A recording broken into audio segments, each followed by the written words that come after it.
Kia ora koutou katoa, welcome to Tupo Talks here on Thursday the 28th of July. Today we're talking about public transport and what that means for us here in Lower Hutt and of course the Greater Wellington region. We've got some guests joining us tonight. We have Councillor Josh Briggs, Chair of the Climate Change and Sustainability Committee for Hutt City Council, Kaz Young, Karen, who is a public transport advocate, and Alex Vultrazes. And I'll just bring them on. Welcome, kia ora koutou. Kia ora, Gabriel. Kia ora, Gabriel. And so what we'll do Kia is ora. we'll just, kia ora, and if you could introduce yourselves, we'll start with you, Josh. Kia ora koutou. My name's Josh Briggs. As Gabriel just said, I'm a city councillor here in Lower Hutt, based in Wainuiamata. Really strong believer in public transport and what it means for our city. So really, I'm privileged to be here today in the conversation. Thanks, Josh. And Kaz, kia ora, Kaz. Kia ora, leho, greetings. My name is Karen or Kaz Young, and I'm a community worker. I am also wearing a number of different hats as I speak into this with various perspectives. As someone who currently sits on the Petone Community Board, I also work across the city through retail and hospitality and community work, but I love and call home Moera and Waifatu areas, and yeah, I'm really passionate about climate issues, and part of that is public transport. Awesome. And Alex, you're joining us from town. I am. Kia ora, everyone. My name is Alex Vultrazes, and I am also with Kaz. I am a Petone Community Board member, and I'm running for Greater Wellington Regional Council.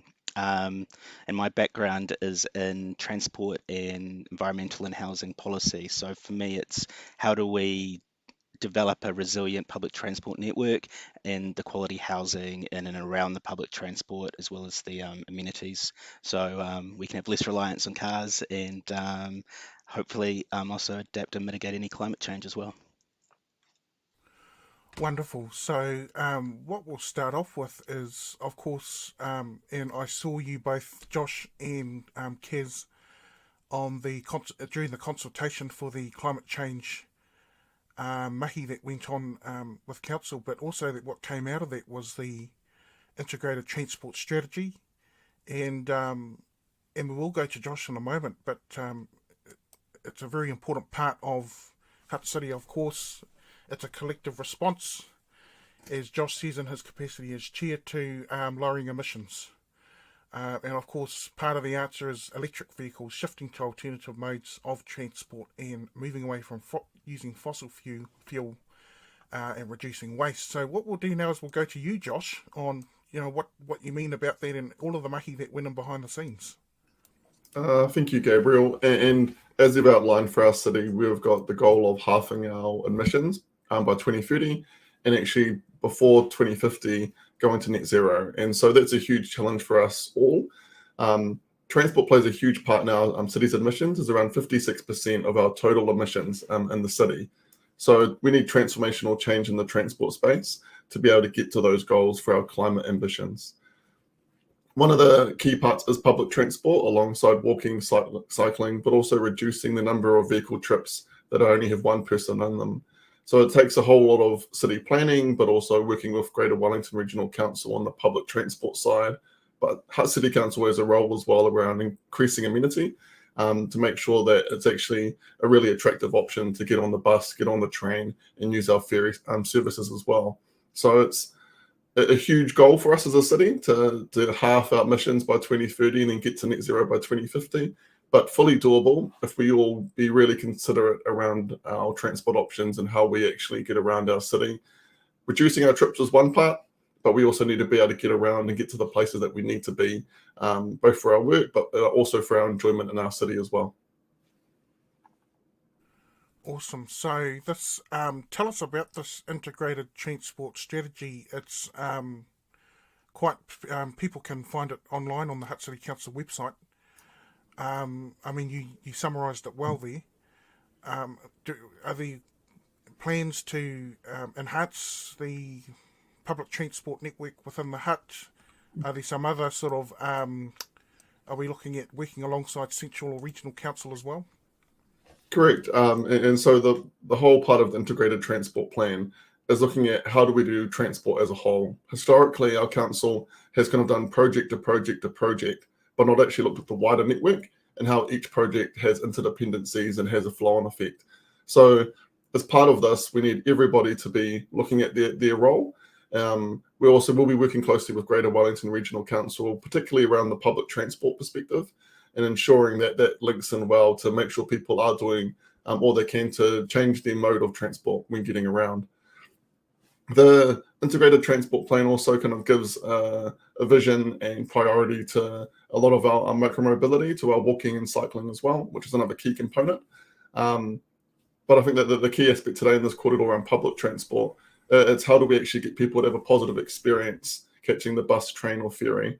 A lot of people in our city haven't actually been on public transport, and currently now with the half price fares is a fantastic time to give a journey a try it out on the weekend, go for a family trip, plan one day next week to go to work on a bus or the train and try it out, see what that service is like, and hopefully that becomes more of a regular pattern for people over time. Awesome. Is there any feedback from Alex or Kez in regards to what Josh has just shared with us? Kez, you've had a good experience. I mean, we're talking about experiencing public transport. Of course, there was just recently, in fact, a bit of a write-up there that treating buses as an adventure. Is this what we need to do?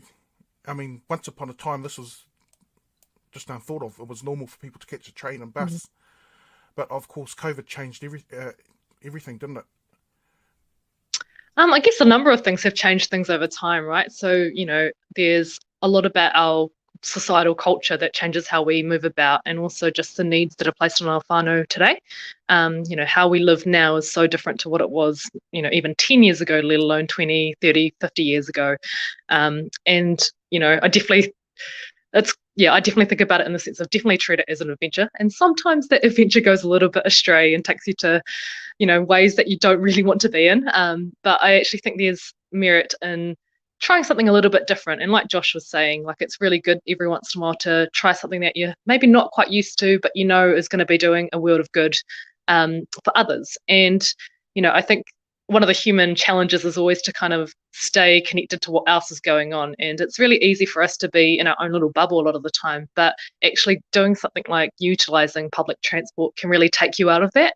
I'm a huge advocate for it because the many, many amazing community connections I've made, or the conversations I've had, which I would have never had if I was in my own little bubble or in my own car, or just doing my own little thing with my head down, because actually being on a bus, for instance, or even on a train, you get to see something that you possibly wouldn't normally see, and it's kind of like a nice way to actually be able to engage with the rest of the world that still gets you from A to B.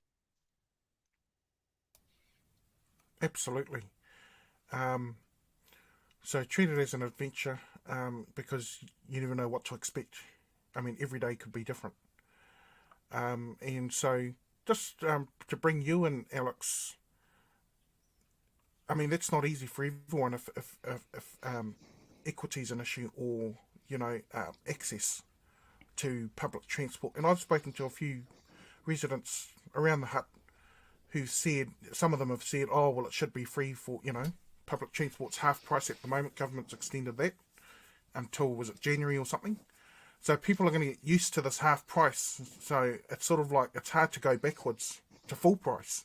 And then there's some people who are saying, well, actually it should be free, particularly for what's that movement called? Free fares. Yeah. Movement. So what's your take on that?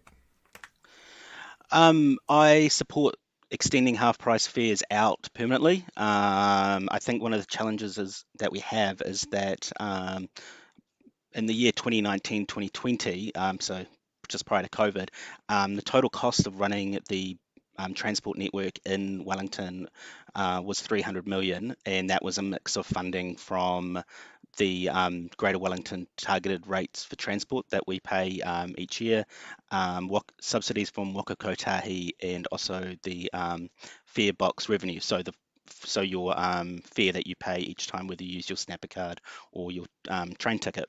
Out of that is the 100 million that it costs, which comes from the fare box. So the question is, how do we find that $100 million? And for me, it is a no-brainer that we fund public transport either at half price, so that's a 50 million cost, or completely it is free, and that's a 100 million cost. And it's a no-brainer because it actually means that we reduce emissions. We get cars off the road, which means that there's less road maintenance that Hutt City Council needs to pay each year. It means that we're actually increasing economic productivity as well, because less cars on the road means that those cars or those trucks that have to be on the road can actually go to A to B more quickly. So we reduce congestion at key points, for example, at the Petone interchange or the Seaview roundabout or Randwick Road and that kind of thing. But it's also, to me, public transport is it's a right, and it's a service that should be free, just like education or healthcare is. And we will pay for it through general taxation or through the petrol taxes and motor vehicle registration, and through our rates as well. So there is the funding available to make it free, or at the very least to continue with the 50% reduction. Kia ora. Just recent news, I think a couple of days ago actually, the Hutt City Council, or the councils in the region, and with Waka Kotahi and Mana Whenua, celebrated the signing of the construction contract for the Te Ara Tupua Lower Hutt to Wellington shared path and the Tupua Horonuku Eastern Bay shared path. So if I go back to Josh, you mentioned as we were just coming onto the show that the first phase is sort of that cycling and walking facilities for our people. Did you just want to comment further on that? Yeah, well, thanks, Gabriel. Particularly in a public transport discussion, one of the things that came up through doing the climate action plan, but also for our integrated transport plan, was people that are using micromobility, so using scooters and electric scooters and bikes to get around the city.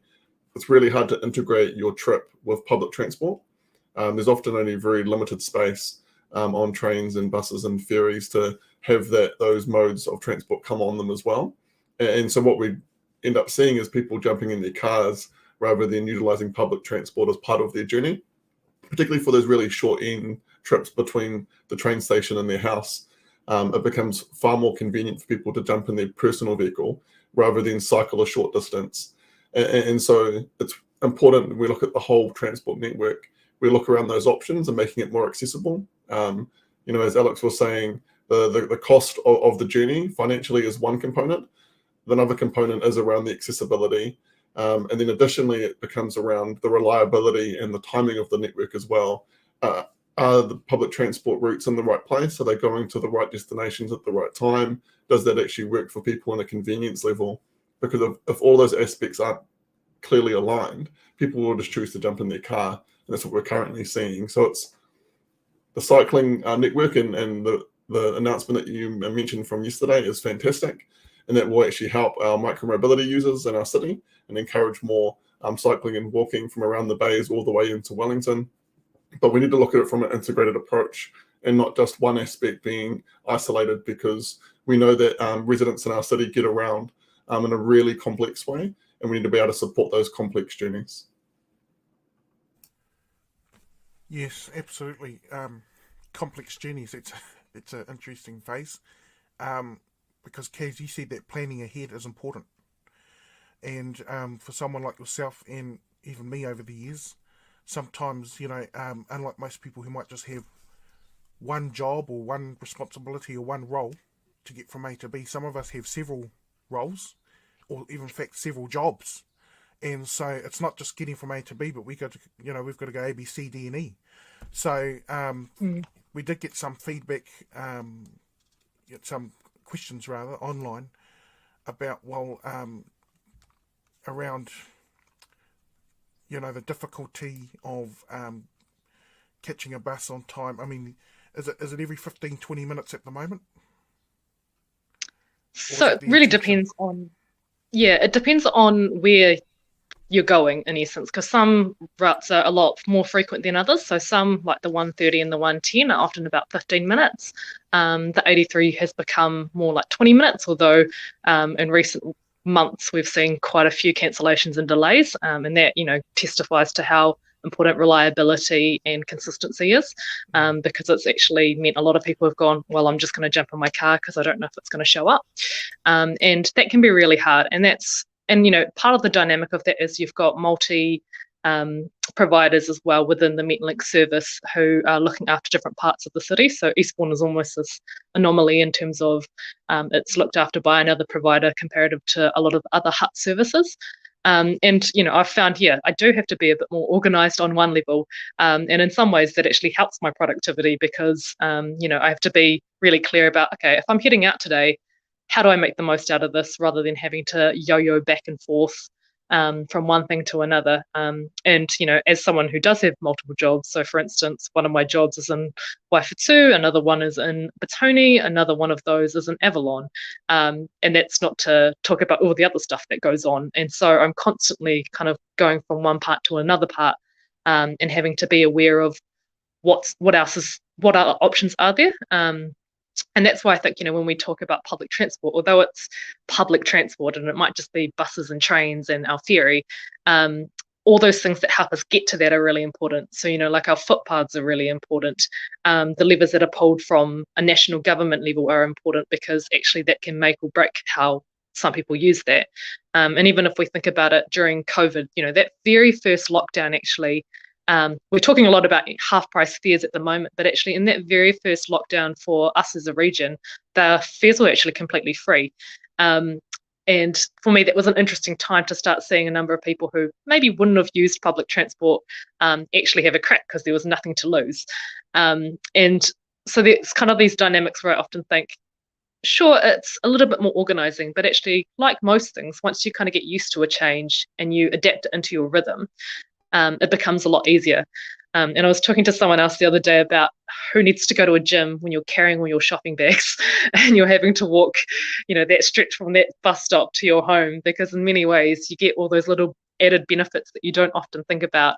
But for me, that kind of, there's even more than that, because there's not just, I guess, the financial benefit of that in terms of not having to maintain a vehicle, but there's also environmental impacts that I guess for me are like the long-term goal, the community and social impacts that are a bit more broader as well. And despite maybe being more organised can seem a little bit more of a burden, for me it's not. I guess it's opened up the doors to other good things that come about from public transport. You've brought up some great points there, Kez, because see, I used to get everywhere on public transport before I owned a car. When I was at uni, working in town, and I certainly did keep on top of my weight loss because just going shopping on the way home and carrying everything home. So I can relate to that. Of course, now I own a vehicle, and I'm actually hoping at some point to transition over to hybrid or electric. And it's not just an environmental decision, but it's actually just the cost of getting around. Petrol prices are crazy, and so we've got to think twice. Actually, can I bus there to the meeting instead of driving on my gas guzzler? But you picked up on free fares again. Now, that's going to be raised, I believe, at the Local Government New Zealand conference. And for those who don't know what that is, it's just where a forum where all the mayors or delegates of the various local government entities gather. And on the agenda is the free fares, but particularly for tertiary students, community services card holders, and under 25s. Is this something that If I could need to jump in, advocate Gabe. on, Josh? And so, yeah, it also includes total mobility card holders as well, and Yes, it super does. gold card holders. Mm. That's actually being considered today on Thursday at the AGM. So Hutt City Council is in support of the remit. But yeah, so we'll know in the coming days what the outcome was from LGNZ. Awesome. There's sort of another aspect. I mean, we're talking about customers walking onto a bus or walking onto a train. Alex, your candidate for Regional Council, Greater Wellington Regional Council. I see that they, the intention is to upgrade our fare-paying systems to Snappercard, and that's been running for a little while on Johnsonville. Is that going to be rolled out across the region? Yes, it is. So at the moment, and then the Hutt line will be the next line. So I think they're looking at rolling that out either at the end of the year or probably early next year. But we're definitely moving to snapper cards and no more 10 trips or monthly passes for the rail. And just while I've got you there, Alex, I was getting to just a little while ago, we were talking about sort of the customer experience. But what about that of our drivers? Because there's people out there, the average Joe blog, saying, why do the drivers keep going on strike, every couple of years or so? And there was that sort of impasse. It might have been during or just before COVID. So, sort of, what are the challenges to the recruitment and the retention of staff, particularly during COVID, but now as well? I think probably the main issue that we've got is that being a bus driver, there's a perception issue. So the average age of a bus driver is actually in their mid to late 60s. And they're normally people who have either been a bus driver or a coach driver their entire life, or they're people who have decided to retire a couple of years early and do something which is less onerous for them. So we really do have an issue around driver recruitment.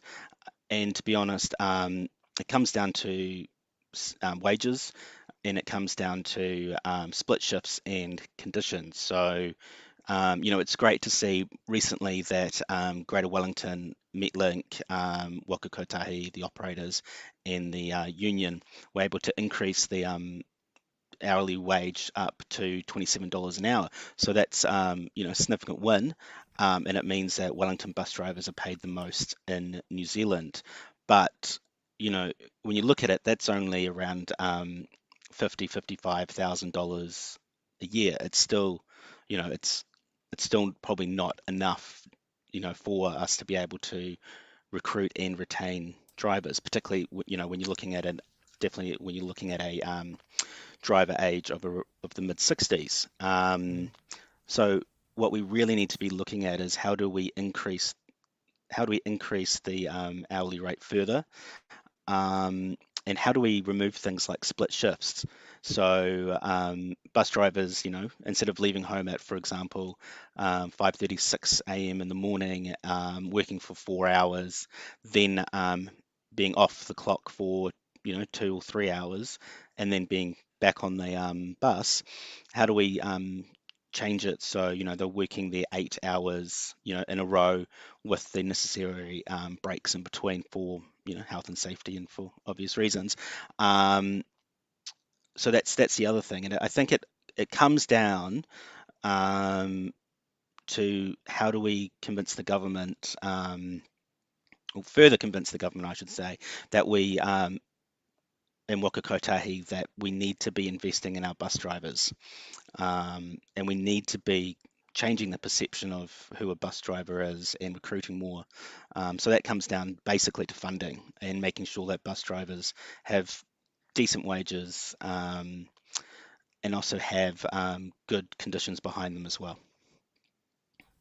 Yes, my uncle's a bus driver, and we have some interesting conversations when all the whānau get together. But and just to, I should have said at the beginning, actually, to our audience, that the views expressed here are our own personal views.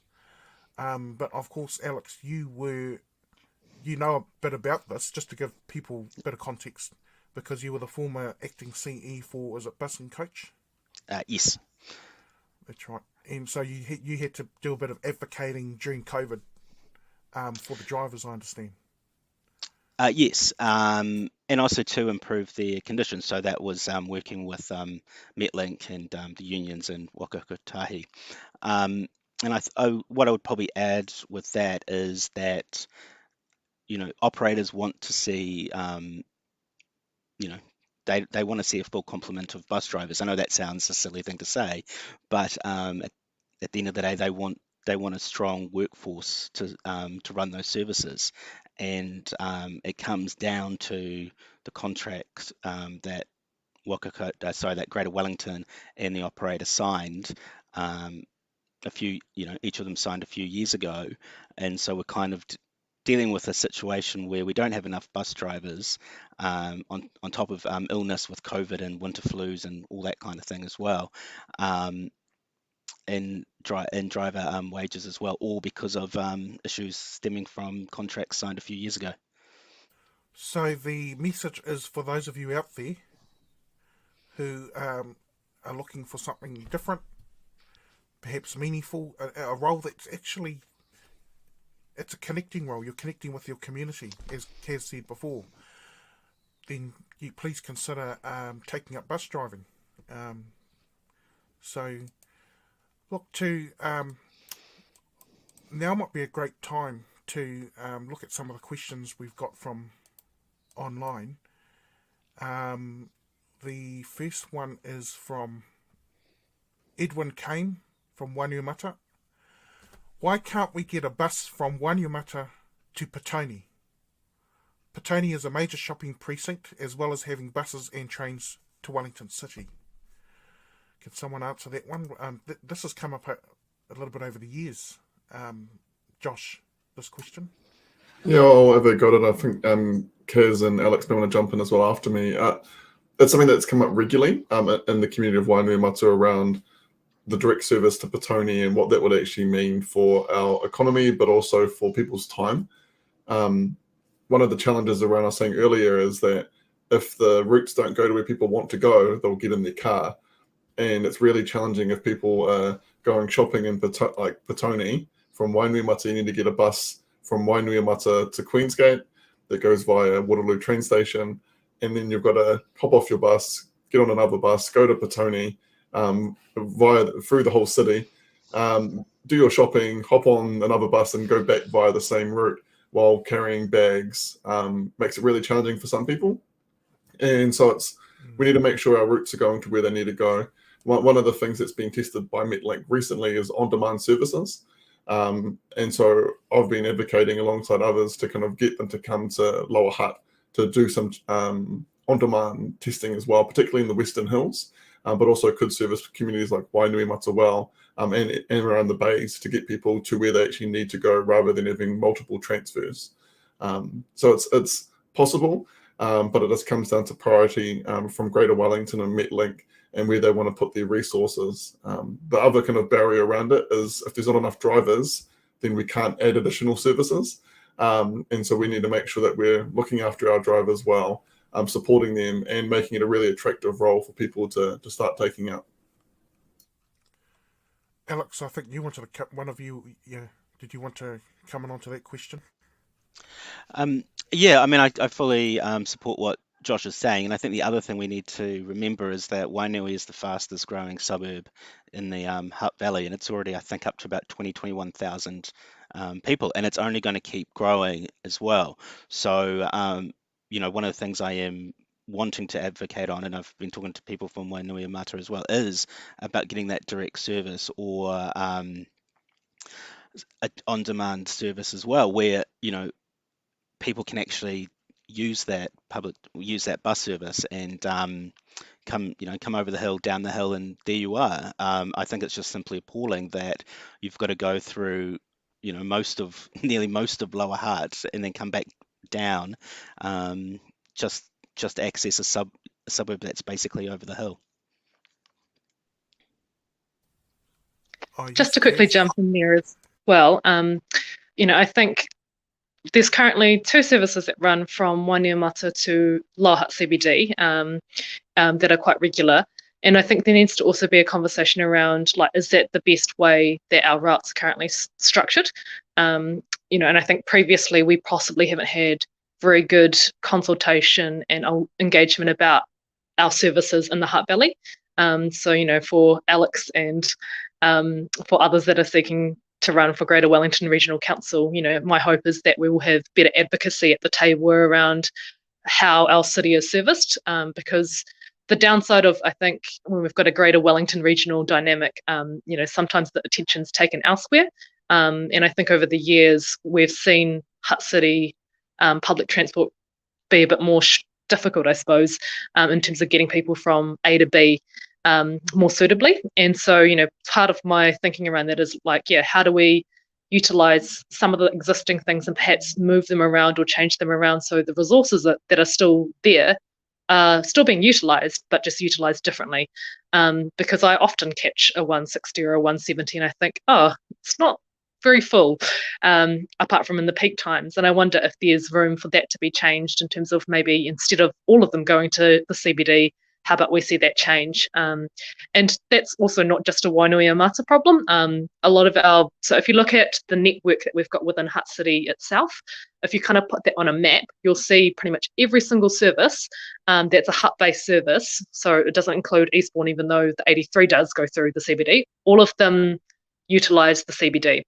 If you look at other cities and how they've mapped out, you might have a number of services that go to the CBD, but there's also a lot of crossover around the rims. And that's what I'd be really interested to see if, enough of us from different sectors and different layers of government came together and actually said, let's see how this could actually work for our city rather than just making it function through the CBD. Because I think if those things started to happen, you'd see resources that are currently being, I guess, underutilised be better utilised.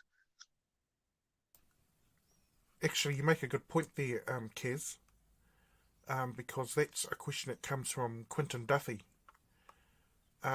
He actually asks about, and he conducted a survey recently and found that residents identified a range of barriers, including affordability. It's not which is a real barrier for some people, so we've addressed that. And it's clear that lowering price increases appeal for many. But Quinton also goes on to mention that collaboration across local government, like you said, Kez, between our local councillors, regional, even perhaps some of the community board members, might bring about, put us on the same page, should I say. Is that something that we could look at, or that's currently in place? I think there's naturally a bit of, I think there's a little bit of synergy between various elected members at the moment, but it needs to become a bit more, I guess, within the organisations as well. And a number of us that were working on that climate change pathway strategy document, we kind of started to see magic happen when different organisations came into the same room. And I think that's the same dynamic with this. If we all kind of came in with the same heart of, okay, how do we make this better and functional for all our people, you would see quite different outcomes. And, I get it. People are busy. People have their own little things that they're, got their heads down on trying to work on. But this is actually quite a significant piece. And, in many ways, I just think sometimes, if a bus hasn't shown up or something, people are probably less inclined to actually connect in with the agency that needs to know and more likely to jump on Facebook and complain about it. And I often think, actually, if we as a community utilised our voice a bit better or knew the levers to pull in terms of actually getting some of that change as well, we might actually see the betterment of our services. So that's where I kind of hope that more people will be able to engage and understand how, Greater Wellington Regional Council have a huge amount of direct impact on our public transport. Because actually a lot of people think it's Hutt City Council a lot of the time. If you think about various comments that come up, it's like, oh, this has happened and this has happened. And actually that's almost got nothing to do with Hutt City Council on one level. I think when we start to work together, we can also help our communities understand and engage better as well. So yeah, I definitely think that needs to happen more in the next few years to come. And just one final question from Anthony. Anthony Murray asks, how many people need to catch a bus for it to qualify to get a bus shelter? And in fact, he goes on to say that someone in the council, or Greater Wellington, or Metlink, needs to push to get a shelter. And so this comes out of what you're just talking about, that collaboration, Kez. Can anyone respond to Anthony on this? He says that there's not a single bus shelter between Avalon and Stokes Valley, aka the whole of Taita, on the 110 route north. Yeah, so I'm happy to have a first go at it, Gabriel. So a regular request that I've had over the last 9 years as an elected member has been around bus stops. It's a really key amenity that many people require to be able to access public transport. The amount of conversations and emails and calls that I've had around particular routes over the years is vast, and there came up quite a lot around the climate change work as well as a key factor for people to be doing mode shift. There's no particular number from Greater Wellington around how many patrons there need to be on each bus to be able to qualify. But what they do look at where the current passengers get on the bus, and they prioritise where there's currently a use. The challenge with that is some people actually, I've heard, get in their car, drive to the nearest bus shelter, then get on the bus there, rather than walking from their home to the local bus stop. So the stats get a bit skewed. The key thing is, happy to get an email, have a conversation, or you link me up, Gabriel, with them and advocate for them for particular routes where there's a need. And if you're saying between Avalon and Stokes Valley, happy to have those conversations. The other challenge around them as well is the budget limitations from Greater Wellington. They only have so many dollars per year for that budget line. And so therefore, there's only very few new bus shelters that go up currently under their planning. They're more focused at the moment on renewal of existing bus shelters that need to be replaced because of their age or because they've been worn, or the materials that they were made of. So there's a little bit of prioritising there from Greater Wellington, and I'm hopeful that whoever the local regional councillors are post-election, that they continue to advocate in the space to increase that budget line and enable more new bus shelters around our city. Thanks for that, Josh. And of course, that can be something that you could quite rightly work with Alexi on regional to push for that, because of course that falls under, well, it would, if you're elected, Alex, of course, that would be under your scope, wouldn't it? Yeah, it would be. And the only thing I'd probably add on what Josh was saying is that it's not a case of just putting up a bus shelter. It's actually making sure the bus shelter actually protects you from the weather as well.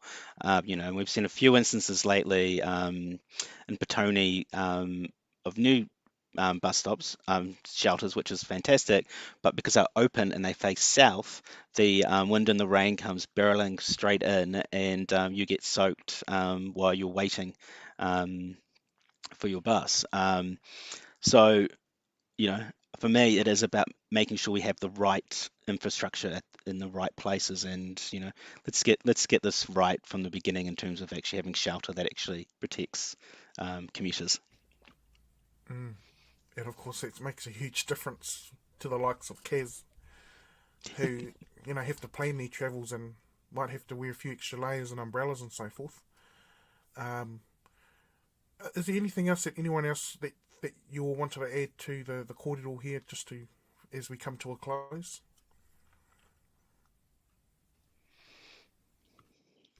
Go ahead, Alex. I guess probably the other main thing that is really important is actually improving accessibility and safety at our train stations. And a number of our train stations are, 80, 90 years old and are in desperate need of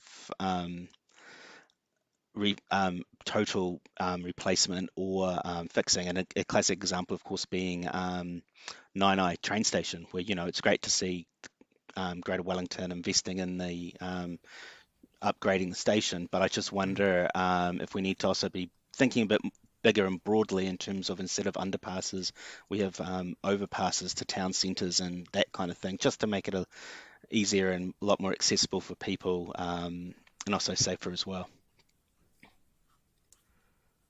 Awesome. Oh yes, Kaz. And I guess I just want to jump on that kind of community engagement angle around, keep in touch and know who your elected members are. Whether you've got an issue now that you're really mindful of, go harangue Josh if it's a Hutt City Council one, or any of the other councillors or mayor, and any of the Greater Wellington Regional councillors as well. Because, if there are things that are bothering you and that you want to know about, actually this is a really good time to get their attention, because probably many of them are wanting to get re-elected, so it's a good chance for them to follow up on some good things too. But in all seriousness, it's actually really good to be engaged with Greater Wellington Regional Council if there are some public transport things that you want to see improved, or concerns that you might have, and if there ability to our various public transport routes as well, get in touch with council, and if you really get stuck, well, but I just think make sure that you actually have your say in those spaces, because that can be a really good lever in terms of making sure that you've got a better system and a better service moving forward. Awesome, thanks for that, Kaz. And Josh? Thank you, Gabriel. I think for me, a key last points is make sure that you do utilise the half-price fares as they're in place. And the more people that utilise them, the more data that's there for decision makers to then hopefully roll out future fares that are fairer for our communities. Also, making sure that we appreciate our drivers and our staff that work in the public transport space, and making it a really healthy and safe environment for them to operate, and actually retain them as really key people in our community. Thirdly, just a huge shout out to you, Gabriel, and thank you for hosting this corridor and enabling our community to be thinking and talking about public transport.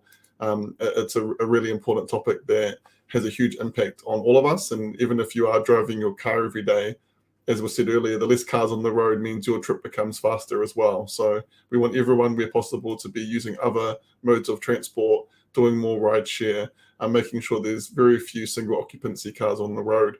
Actually benefits everybody. So thank you again, Gabriel, for hosting this conversation. Oh, thanks for that, Josh. Kia ora koutou. We covered quite a number of themes today, actually, and the richness and quality of the corridor that came out today, members of the public won't get that in our Meet the Candidates events, because they're so hard and fast, and sometimes there's so many candidates you only get 30 seconds. So I really enjoyed this this corridor, this discussion with you all. Thanks, Alex, for taking time out of work, as well as Kaz and Josh, very busy people. We talked about reducing emissions. Just go and experience it. If you are interested in becoming a bus driver, you can find out more at Metlink or Greater Wellington, and also the regional perspective you gave us as well, Alex. Kia ora koutou. All the best with your election campaigns, and to everyone out there, give it a go on your bus or on your train, even just carpooling. And we'll see you next time. Kia ora. Kia ora. Mā te wā. Kia ora. Aye.